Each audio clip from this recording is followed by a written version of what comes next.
Assalamualaikum warahmatullahi wabarakatuh. Waalaikumsalam. Saya Aji, kembali ketemu lagi dalam podcast Pledoi TV. Untuk kali ini kita masih tetap bersama dengan bintang-bintang tamu kita. Ini Kang Ito, kalau ini Kungi TGH Teguh. Nah, ini biasa. Dan ya seperti kesepakatan bahwa untuk kali ini kita akan mencoba mengulik. Ini setelah Kabupaten Kediri. Kemarin kita sudah membahas soal pilkada, rencana pilkada Kabupaten Kediri.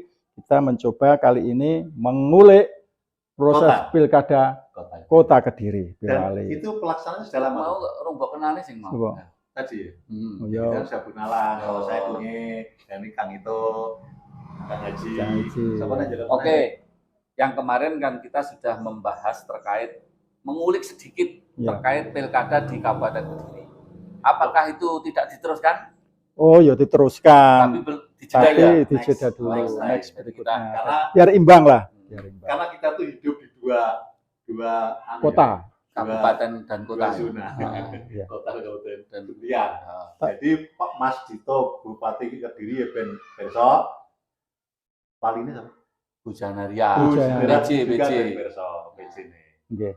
Dan kali ini kayaknya kemarin kalau kita menyebutkan di Kabupaten Kediri ada beberapa, kita kan sudah ngelis beberapa nama-nama.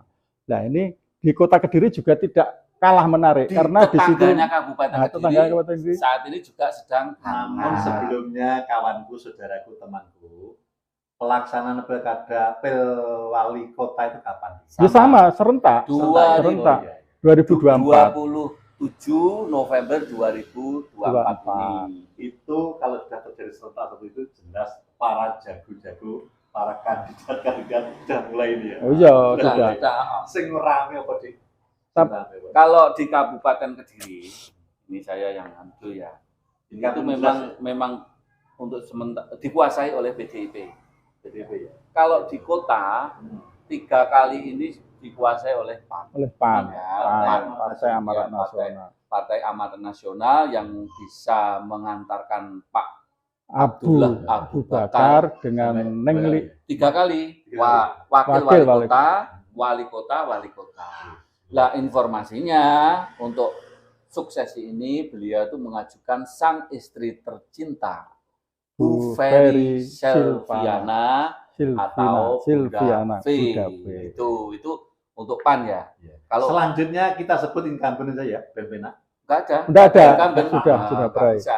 Artinya kalau kita mencoba mengelis ya. Kita mengelis ada beberapa nama dari PAN dulu. Jadi yang saat ini sudah muncul di permukaan yang sudah menghiasi telinga masyarakat Kota Kediri yaitu dari PAN. PAN ini kebetulan hari ini memiliki 5 kursi di Dewan. 5 kursi maksimal berarti ya? Tertinggi calon ketua DPR. Ya. Itu nanti insya Allah calon yang digadang-gadang itu ada 2. Antara Bu Ferry tadi, Bu Ferry Bunda V dengan Bunda Firdaus. Ini Kak Edo itu masih buliknya apa ya? Ya pokoknya dulur lah. Keluarga. Tapi ngomong dinasti enggak ini? Kan keluarga jadi. Iya, dinasti. Tapi kan terus dari Nasdem dinasti beda visi begitu. Ya. Tapi untuk Nasdem hari ini itu memiliki 4 kursi. Dan ini calon yang digadang-gadang itu ada Pak Adiswono. Tapi pada waktu proses pengisian yang gagal, pengisian wakil wali kota dulu, itu yang sempat muncul itu nama Khairuddin Mustafa, yang sekarang ketua fraksi Nasdem. Nah, saat sekarang ini dari Nasdem yang muncul hari ini ada 1 yaitu Pak Adiswono. Nah, sekarang ketua DPD Nasdem Kota Kediri. Sekarang yang sampean pernah menjadi pejabat terasnya. Golkar ini juga punya jago. Sebenarnya tetap Jono Teguh. Sujono Teguh yang sekarang kebetulan lolos ke DPRD Kota Kediri. Iya. Dari PDI siapa, Bro? Kalau PDI yang dilus-lus sejak awal kan Mas Bimo. Ya. Jadi Mas Bimo itu dari terahnya PDI Kota Kediri. Pak, Jadi dulurane itu. putranya Pak Gus Sunoto, Gus Sunoto sekarang Ketua DPRD Kota Kediri, dan putranya juga Bunda Bu Reni. Reni. Sekarang itu dari para kandidat yang bakal ada lagi ya. yang Siapa nih? dari luar, yang Dari Nur Partai ada. ini Mbak dari Gerindra belum Oh, sampai iya. itu Pak Katino. Katino. Itu Pak Katino itu Iya. ketua DPC DPC Partai Gerindra Kota. Kota Kediri. Sekarang posisi sekarang nih ini wakil ketua DPRD Kota Kediri. Oh. Tapi karena perolehan kursinya disalib sama PAN sehingga ini harus turun. Jadi wakil. Harus Gridnya dari wakil bukan wakil ketua, sudah tidak ada jabatan politis lagi. Jadi memang kalau Kota Kediri itu suhunya memang hangat-hangat tai tapi tidak sepanas untuk kabupaten. Kediri. Tapi meskipun demikian dari luar itu juga sangat didambakan dari beliaunya. Masalahnya Kota Kediri, bro. Kota Kediri itu sudah menjadi ikon. Kalau melihat, saya baca di YouTube ya, Kota Kediri kota terkaya dan se-Indonesia. Kota terkaya se-Indonesia. Lihat di YouTube atau Di dibaca? Lihat di Ya, YouTube. Iya. Jadi sekali lagi Kota Kediri itu kota nomor 1 di Indonesia kekayaannya. Ya, artinya Dan kota terbahagia. Ya. Makanya meskipun ada sukses ini kok tenang-tenang saja. Yang belum disebut, yang sangat digadang adalah Ketua PCNO Kota Kediri. Wah, ini dari Gus Up ya. Gus Apa? Kiai Abu Bakar Haji. Abdul Jalil. Nah, Kiai Haji. Tapi ada lagi, ini malah lagi di Kota Kediri ini yang lagi trennya naik itu justru sekretaris PCNO, Mas Heri Susanto itu. Heri Susanto. Iya, luwih terkenal. Lebih dikehendaki dari kalangan Nahdliyin. Nah, ini kayaknya Terus seperti itu. Kowe kok ero bilang. Awake dhewe kan untuk bocoran, Bro. Oh, bocoran. Terus ini Iya, yang bocor. muncul dari luar partai dan luar komunitas NU atau Muhammadiyah. Ini ada Nona Manis. Yo. Nona Manis. Nona Manis itu namanya Vinanda Prameswari. Itu non parpol. Beliau ini adalah Aktivis. ketua relawan ya. Relawan. Ketua relawan Suketeki Indonesia di Kediri. Ini beliau ini sekarang sudah menyapa warga. Contohnya kemarin itu sudah mengajari pelatihan warga membuat sabun cuci piring dan ini sudah keliling ke kelurahan-kelurahan. Baik, Ini perlu diwaspadai juga. harus diperhatikan lah. Iya. Kawan-kawanku, Kota Kediri kan sudah dikuandilkan dan sudah dirilis semen. Sekarang kita merespon apa kebutuhan Kota Kediri. Warga Kota Kediri kan juga banyak challenge-nya juga. Ini kira-kira apa ya? Kulturnya gimana? Sehingga kalau kita bisa menyampaikan kultur dari warga masyarakat Kota Kediri itu yang direspon sama beliau-beliau itu. Kalau menurut saya selama ini yang dibutuhkan di Kota Kediri itu sebenarnya Kota Kediri itu kan hanya terdiri dari 3 kecamatan saja. Tapi ini sangat dinamis. Nah, jadi sangat dinamis. Cara perkembangannya luar biasa. Karena di Kota Kediri Di Kota Kediri ada di situ ada pondok besar, pesantren besar. Pondok Lirboyo. Al-An, Ada perusahaan terbesar di di Indonesia, Indonesia, PT PT Gudang Garam. Itu harus diakui. Berarti gini, bro. Menurut saya, warga Kota Kediri itu warga Majemuk. Iya, metropolitan. Ya lebih-lebih nanti Metropolitan. Bandara Kediri Nah, ini beroperasi pasti Kota Kediri menjadi metropolitan. Dan jangan lupa lagi, ini PR dari beliau-beliau ini yang akan maju. Itulah yang saya tanyakan maksudku. Oh, itu tapi Kira-kira makanya kebutuhan warga Kota Kediri itu yang paling dominan itu apa? Kita sampaikan biar mereka merespon. ya sekarang yang jelas di depan mata adalah mangkraknya pembangunan alun-alun Kota Kediri. Alun-alun Kota Kediri. Nah, ini PR dari beliau-beliau yang sekarang muncul harus bisa menyelesaikan pembangunan alun-alun. Nyatanya para PKL itu sangat resah karena dulu itu bisa berdagang dengan tenang di alun-alun, sekarang Masih proyeknya mangkrak sehingga tidak ada terbesar di mana-mana. sekitaran alun-alun. Iya. Kembali ke historisnya. Kita review kembali. Nun sewu. alun-alun ini tinggalin siapa? Nek nang Kabupaten Kediri kita jelas ada Pak Sutrisno ninggali SLG, ya kan? Bisa menjadi destinasi secara nasional. Dan sekarang alun-alun Kota Kediri itu Nun Sewu tinggalan siapa? Alun-alun harus diperhatikan. Alun-alun memang peninggalan dari wali kota lama. Wali kota lama Pak Maskud ya. Pak Abu Bakar. Pembangunannya Pak Maskud. Iya, tapi pembangunannya Pak Maskud akhirnya dirubah lagi oleh Abu Bakar. Abdullah Abu Bakar. Saiki mangkrak. Tapi informasinya gini. Informasi yang saya peroleh, mangkraknya ini Pemkot belum mengeluarkan uang sepeser pun. Dari awal?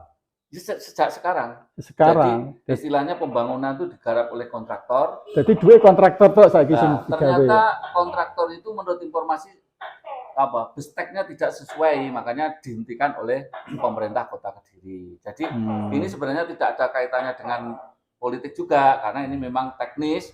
Makanya ini adalah PR dari beliau-beliau ini harus menyelesaikan pembangunan alun-alun, itu aja. Saya tak sedikit bicara ya. Ya.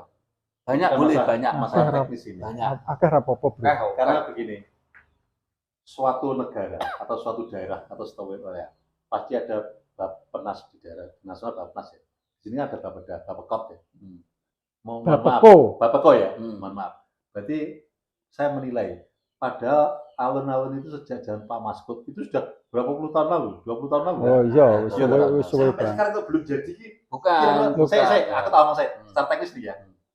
Di situ kan tiap tahun tuh anggaran itu sudah selalu berubah, restorannya berubah.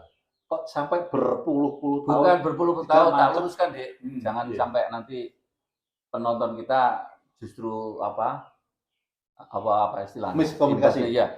Bahwa itu sudah terbangun alun-alun.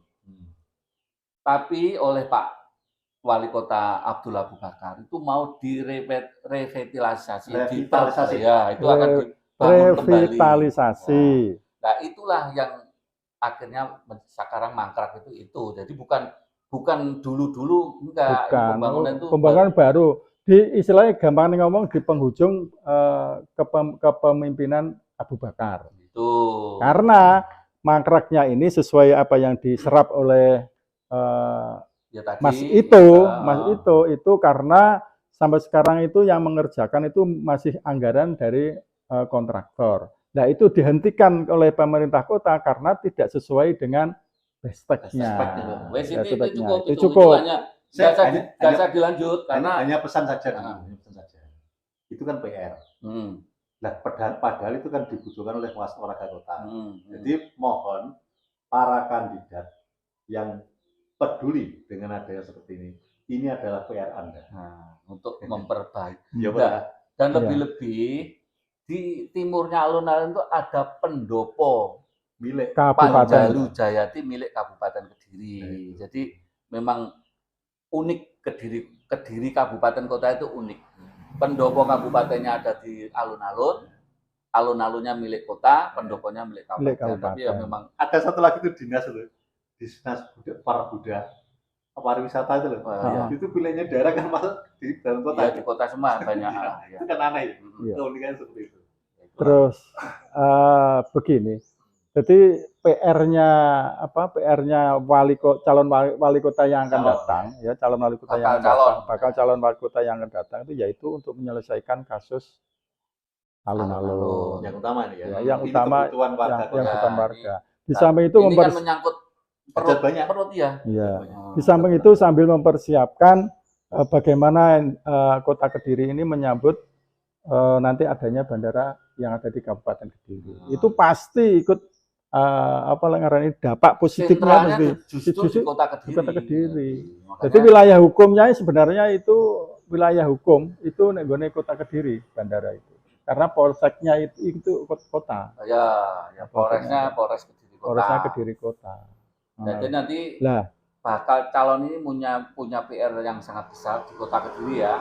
Selain alun-alun, terus membenahi beberapa pasar yang sekarang itu juga terlihat agak kumuh ya. Nah, dan jalan-jalan yang lubangnya banyak sekarang, tapi tadi terlihat sudah ada apa itu istilahnya? Sumir sih saya. Sumir ya. Terus jadi begini. Ketika kita membicarakan perkembangan Kota Kediri menyambut terpilihnya calon wali kota yang akan datang, ini tentu banyak hal yang harus diperbaiki. Satu, ini yang program yang begitu besar, akan tetapi kira-kira nanti akan dilanjutkan, berkelanjutan atau tidak. Seperti Prodamas itu ya. Prodamas Plus itu kan belum tentu mereka-mereka ini juga suka. Tapi yang jelas kalau misalkan nanti PAN, kebetulan PAN nanti berkuasa lagi, ya itu pasti dilanjutkan. Prodamas pasti dilanjutkan. Karena ini memang terbukti di kelurahan-kelurahan itu bermanfaat adanya Prodamas. Itu jelasnya peninggalannya Pak Abu ya. Itu secara fisik pembangunannya. Bagaimana karena kita tuh Hankamnas. Soal keamanan gimana nih? Keamanan cukup kondusif, Kota Kediri itu kondusif. Dan kerukunan antar umat beragama itu sangat bagus. Dan ya yang tantangannya yaitu tadi. Tapi begini, sejak dulu Kediri itu adalah kuncinya. Ketika secara nasional itu terjadi huru-hara, percikan-percikan apa-apa. Tapi kalau Kediri itu adem ayem, juga akhirnya semuanya adem. Tapi kok meletupnya dari Kediri, merata. Nah, karena mungkin begini, ada kaitannya dengan makom yang ada di Mangkurat tadi kemarin. Ya mungkin juga dari Stono Gedong. Ini memang ada hubungannya dengan presiden yang harus tidak ke Kediri tadi. Misteri Kediri itu legendanya seperti itu. Nyatanya memang benar. Jadi siapapun presidennya ketika berkunjung ke Kota Kediri tumbang akan menemui hal-hal yang di luar nalar kita. Contohnya memang banyak contohnya ya. Tapi ada istilahnya apa? Jamu, apa istilahnya? Bahwa beliau-beliau itu akan selamat di Kediri bila balak-balak. Bila ziarah ke makamnya Mbah Wasil di Stono Gedong. Itu kata salah satu kiai terkenal di Pondok Pesantren Lirboyo seperti itu. Kediri itu menurut cerita itu kan Kediri itu kan kerajaan tertua. Sehingga apapun dari Kediri ini juga yang bisa menelorkan gitu, menurunkan anak-anak raja. Banyak memang punjernya dari Kediri. Dari Kediri dikalahkan Kenarok, balik Kenarok lagi ya. Sebenarnya sejarah dulu itu kan Aku Tunggul Ametung itu kan suaminya Ken Dedes itu kan sebenarnya wilayahnya kan wilayah dekatnya Kediri sini. Memang Kediri. Iya, itu kan Kediri. Ke Tumapel. Makanya saiki guyon-guyon parikno ya. Putri Kediri ayu-ayu. Jadi orang Kediri ki ora enak ngelek ayu-ayu. Wah, itu perlu dibahas ya. Perlu dibahas khusus ya. Karena ada terahnya Ken Dedes. Kita nanti bisa podcastnya di Gua Selomangkleng. Nanti kita akan mengulik siapa yang bertapa di sana, kenapa harus di sana, itu nanti itu rahasia. Pokoknya Bu Marcuet. Ya, oke ya. Nah, ini belum masih ada tambahan sedikit saja. Jadi kita ini nama-nama yang sudah masuk list kita, ini tokoh-tokoh yang sempat muncul di permukaan, ini kan minimal kan nama ini kan sudah populer. Nah, tinggal bagaimana mereka ini bisa merayu bagaimana hati masyarakat Kota Kediri ini bisa terpesona dengan penampilan mereka. Penampilan itu kan banyak hal, penampilan secara pribadi, penampilan secara moral, penampilan dengan programnya.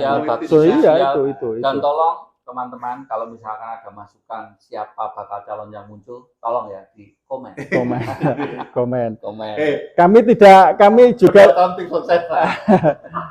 Kami juga menerima, artinya ketika siapapun tokoh yang ada di Kota Kediri, Kabupaten Kediri ini pengen ikut podcast kita sangat welcome. Ayo Mbak Vinanda, monggo. Ya, kita sama-sama menggelar bakti sosial bersama Poros TV, Playdoy TV dan Bonus. Oke, kawan-kawan, untuk podcast kali ini yang membincang masalah rencana Pilwali Kota Kediri, untuk kali ini kita cukup sekian dulu. Insya Allah nanti Playdoy TV akan memberi ulasan lebih lanjut untuk yang di episode mendatang. Akhirnya saya Haji Mahendra. Iya. Poros juga. Iya. Artinya besok kita akan lanjut kembali. kita akan bertemu kembali dalam podcast Pledoi TV pada season berikutnya. Akhirnya, Assalamualaikum warahmatullahi wabarakatuh.